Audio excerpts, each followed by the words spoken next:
I swapped my baby at birth in the hospital, not by accident, on purpose, and no one, not even my husband, home, knows the truth. It happened 6 years ago.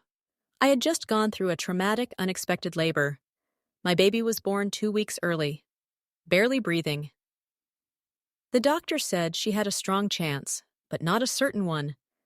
They rushed her to the NICU. I didn't even get to hold her.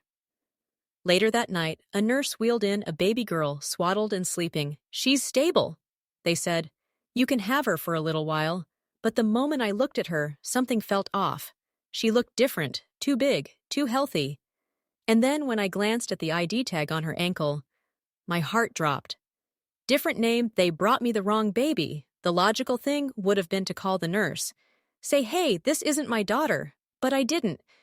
I just froze. And then I looked down at this perfect, peaceful baby girl, pink, strong, alive. And I made a decision that still haunts me. I said nothing. I let the nurses believe I was too exhausted to speak. I cuddled her, fed her, took photos with her. And when they came back in, I smiled like everything was fine. The next morning, they brought in my actual daughter, fragile wires taped to her tiny chest, fighting to breathe. They said I could hold her for a few minutes before she had to go back to the NICU. I asked to be alone, and in that quiet room, I kissed her, held her against my skin, and told her I was sorry. I signed discharge forms with a shaky hand. I left the hospital with a baby that wasn't mine, and no one noticed. Today she calls me Mommy. She has my husband's dimples, my mother's eyes.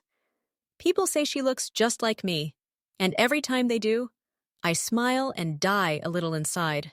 I don't know what happened to my real daughter. I asked casually about the other baby in the NICU a few weeks later, and they said she had been transferred to another facility. I never asked again. Because if I start digging, I know what I'll find. A family who raised a child that wasn't theirs. A truth too dark to undo. I love this little girl more than anything in the world. But every birthday, every milestone, every "I love you," I wonder if her real mother lies awake at night, wondering why something always feels missing. Because I stole her child, and I've been pretending she's mine ever since.